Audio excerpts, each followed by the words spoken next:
All right, let's talk about something we have all been through, that sinking feeling that your study sessions just aren't cutting it.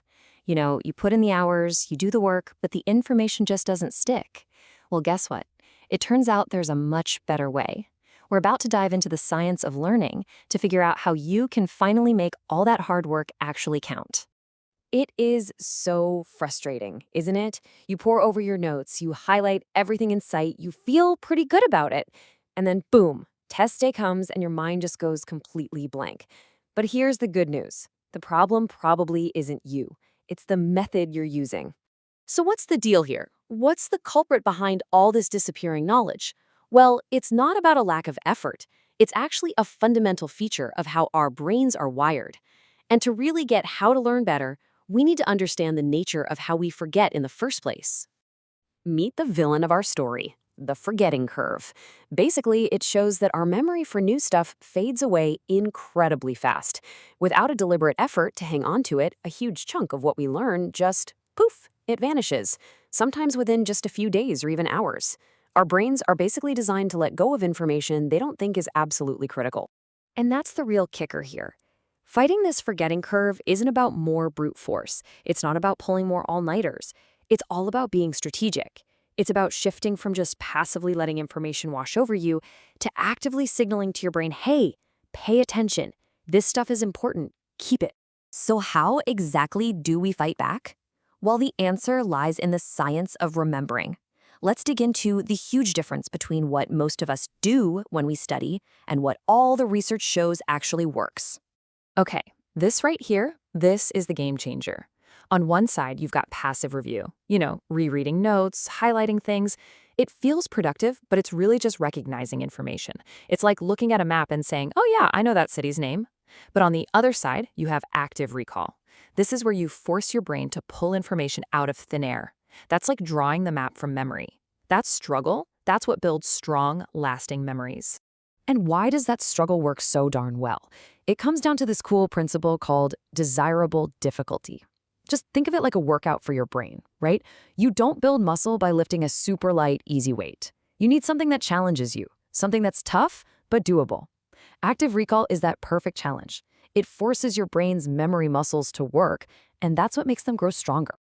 All right, let's get practical. Let's talk tools. Our first technique is one of the most powerful ways to put that active recall into practice. It's a super simple method for figuring out what you really know versus what you just think you know.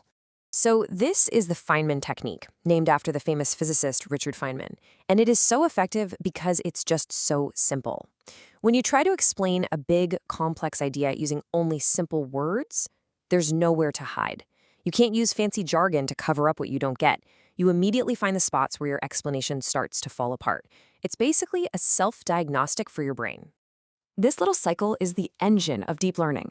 You explain, you find the gaps, you review, you try again.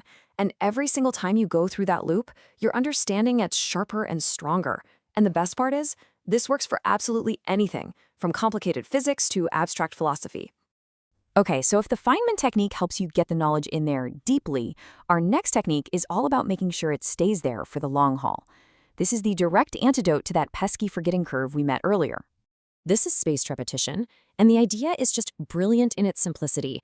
Instead of cramming all at once, you review information at longer and longer intervals.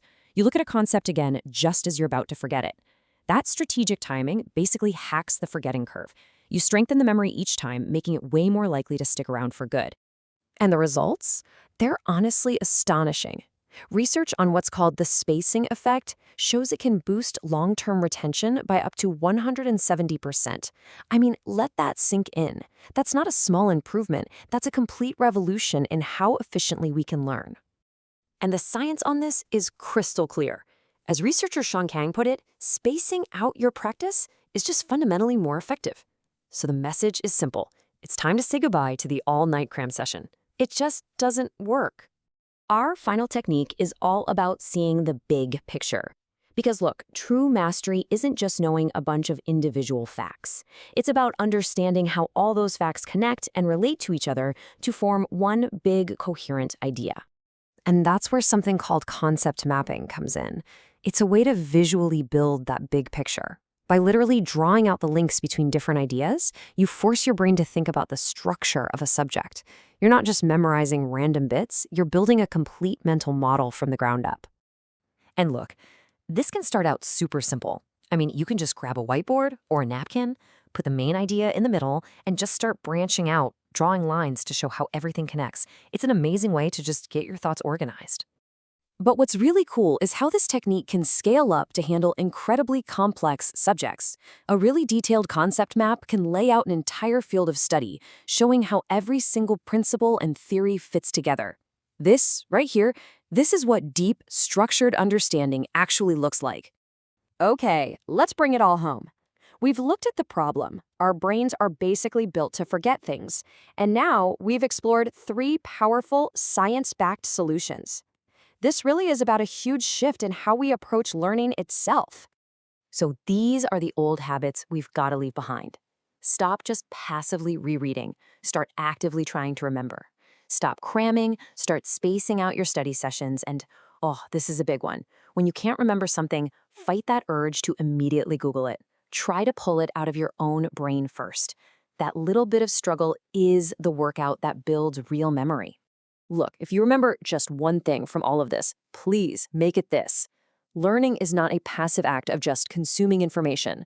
It is an active process of retrieving knowledge and creating connections inside your own mind.